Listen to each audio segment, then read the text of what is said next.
What's happening, guys? It's Friday, October 28th. Classic Chris here with Wrestling Talk, and today is the Wrestling Talk WWE Hell in a Cell preview show. Now, ever since Hell in a Cell became a pay-per-view, to me, the match it's starting to lose its luster. It's been losing it for a while now, because, to me, Hell in a Cell was the ultimate blow-off match. Like, who remembers back to the first Hell in a Cell match? Shawn Michaels, Undertaker.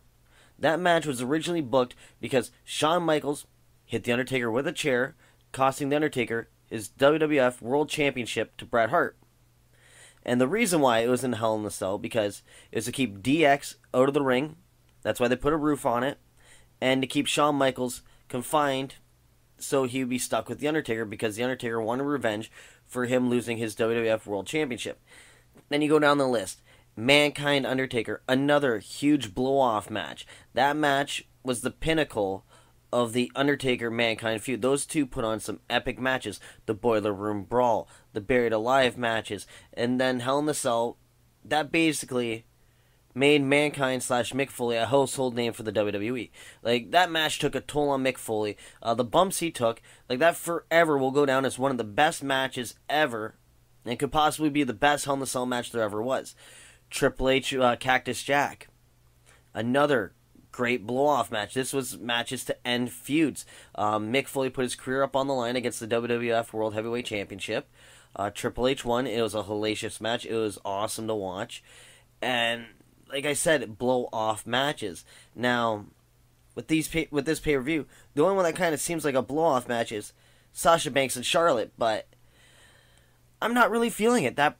That whole promo on Monday Night Raw, basically, Mick Foley was the one selling that match off. They did not know what they were doing, these ladies.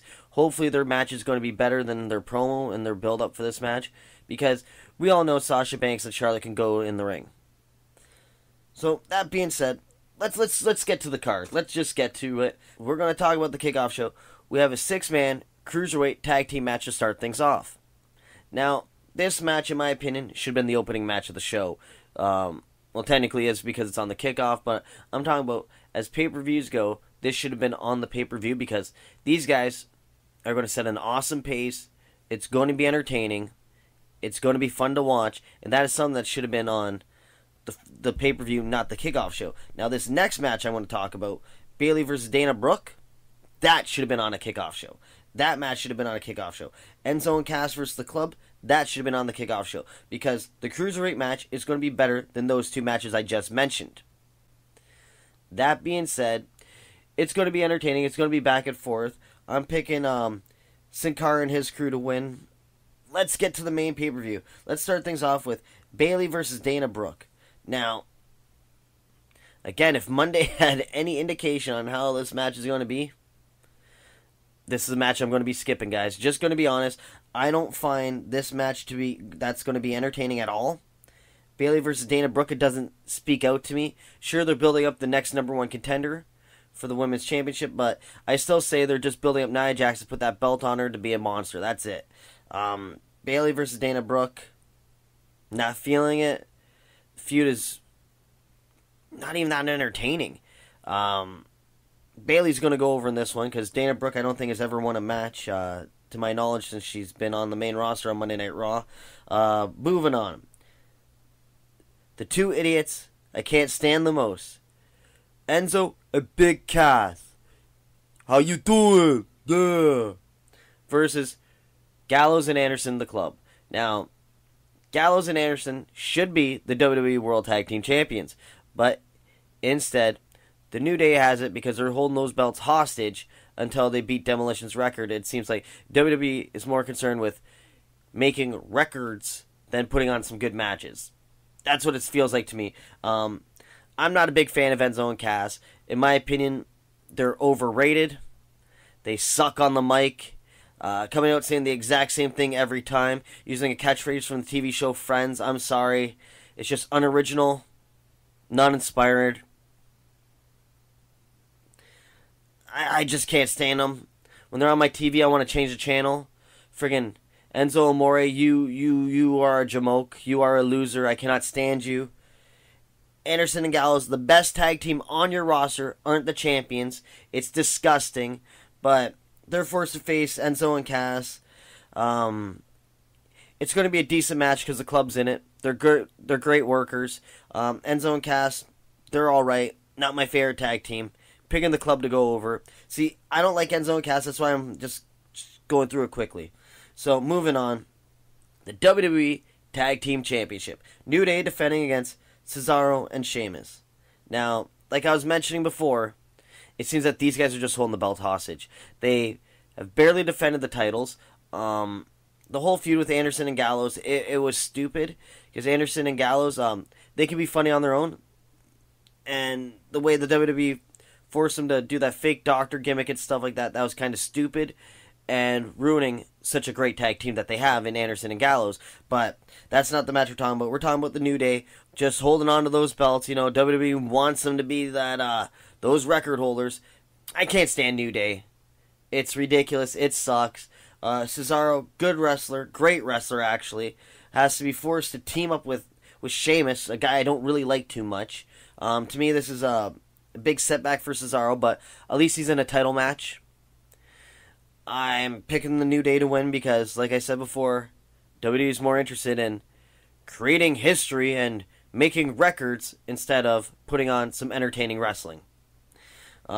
New Day, they're going to drop the belts probably to the club after they beat Demolition's record, which is stupid because back when Demolition was the tag team champions, you had teams like the Hart Foundation, Strike Force, the Brain Busters, you had the British Bulldogs, you had a lot of good tag teams back then, and Demolition actually were a popular tag team. They had a good in-ring style for the time. That's why they deserved to be the tag team champions. That's why they held on to the belts that long, because they actually deserved it. New Day, you've gone so long without defending those titles. Like, there's been intervals where it's been like, how come they're in a tag match and the belts aren't on the line? Like, even the Wyatt family compound fight and the Wyatt family feud, the belts were barely ever on the line. It was quite ridiculous. But like I said, New Day's winning. Moving on, because if I keep talking about these guys, it might make me angry. I don't know. I don't like New Day. The fact that they've been the champs this long is disgusting. That's all I can say about it. Moving on, something that's going to be a good match. TJ Perkins and Brian Kendrick for the Cruiserweight Championship. Now, a lot of you know TJ Perkins as Manic from TNA, great X Division champion. Here in the WWE, it just seems like he is the Cruiserweight champion, but it just seems like they're not showcasing him properly and showcasing this Cruiserweight division properly. The fact they put on that stupid purple light for quote-unquote branding purposes is stupid. These guys can go in the ring. Don't change the lighting. Just put it on. Let them go, just like WCW did, just like ECW did. Just let them go. That's it. It's an interesting storyline that they got going on, how Brian Kendrick is like, I gotta feed my family. I gotta do this. Let me win. I find that quite interesting that the heel is asking the babyface to put him over, letting him win. It's going to be an interesting match. I see this one being good. It's one of the high spots on the card for me because I'm a fan of both these guys in the ring. Like, they're just entertaining to watch. Like, I'm not going to go out and like say, hey, I have to buy this just because these two guys are fighting, but I'm going to be entertained in watching their match. I'm picking TJ Perkins to go over and still be WWE Cruiserweight Champion. Now we're getting into the first of 3 Hell in a Cell matches. Now, I'm not sure if they're going to be spaced out throughout the pay-per-view, but it could quite well happen, or just have all 3 at the end, but here we go. Roman Reigns versus Rusev, U.S. Championship, Hell in a Cell match. Now, these guys have been feuding for a while now. Roman Reigns has held that belt for quite a bit. Rusev, throughout this feud, has not looked strong at all. He's, in fact, he looked really weak. He has not won a single fight between Roman Reigns and himself. Rusev has been put in Jobland Purgatory again. It seems like anytime he fights one of the Vince guys, like a John Cena or Roman Reigns, Rusev will never win a match, even though he's more over than the guy that Vince wants to push. It's not going to be an entertaining match because Roman Reigns sucks in the ring. He is terrible. He lacks charisma. He lacks in-ring ability. His promos suck. The fact that he was so over in the Shield was because Seth Rollins and Dean Ambrose covered up a lot of Roman Reigns' mistakes. Now he's U.S. champion. Fans don't like him. Never liked him when he was the WWE champion. It's baffling that WWE has not noticed that fans just do not like this guy. Do not like people that shit is just handed to. We want to see a guy work for it, like Daniel Bryan did. We want to see a guy put in his dues, put on an entertaining match.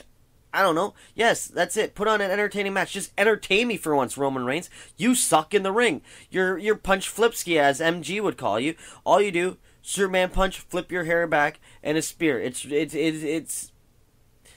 not entertaining. You've seen one Roman Reigns match. You've seen them all. Except the fact that this guy is the guy. Remember, I'm not a good guy. I'm not a bad guy. I'm just the guy. Vince's guy. Roman Reigns is not losing the United States Championship. That being said, moving on, I don't think that match is going to be entertaining at all. But this next match is going to be entertaining. To me, this should be the main event of the pay-per-view because this is the match that, if I didn't have the WWE Network already, this is the one that would make me fork over that $9.99, $11.99, depending where you live.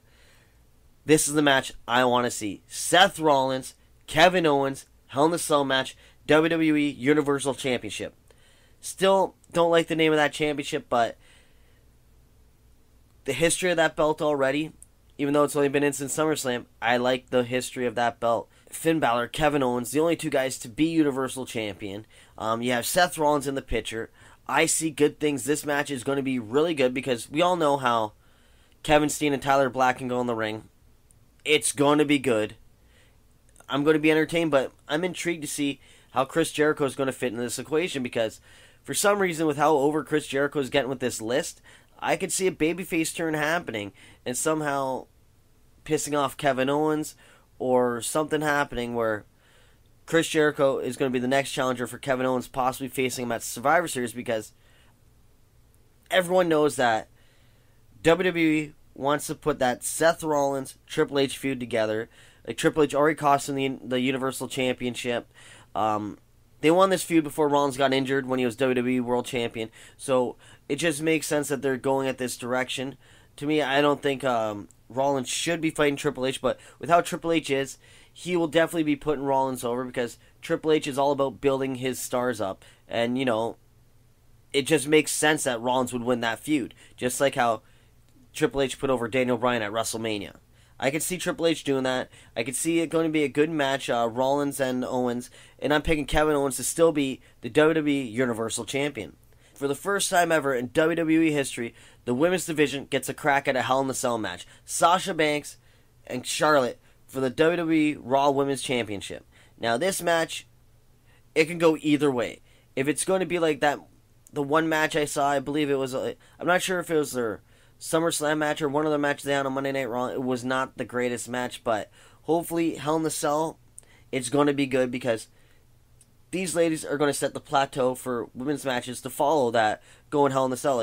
Like I said before, like with Michaels and Undertaker. Then you had Mankind and Taker. Great matches. So hopefully these two could put on a great match because we all know they can work. We all know what they did in NXT. We all know what they can do. So hopefully they get to do it. Showcase your talents. This is probably going to be the last match of the show. Main event because, you know, they want to build history. So good for them. Hopefully it's a good match. I just don't know. I just don't know if that promo, they're hyped for it, like how they were on Monday Night Raw. If that's any indications on this match, it shouldn't be closing out the show. That's just how I feel. But for my expectations, for knowing these two women and how they can go in the ring, it better be good. They better be pulling out all the stops because they can do it. They can work in the ring, so hopefully they do it. I'm picking Charlotte to become the new Raw Women's Champion because for some reason I think they're with the popularity of Bayley, they're going to work a Charlotte-Bayley feud. Then after Bayley defeats Charlotte, that's when Nia Jax is going to get her crack at the Women's Championship.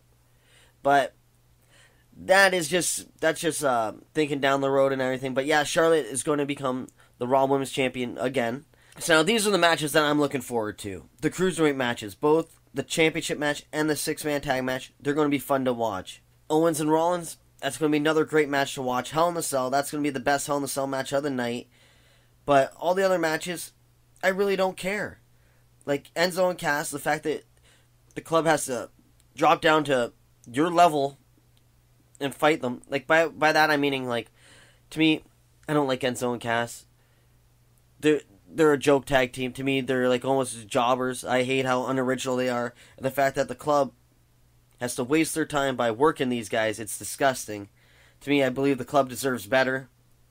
Other matches I'm not looking forward to. Bayley, Dana Brooke, that's going to be a snooze fest.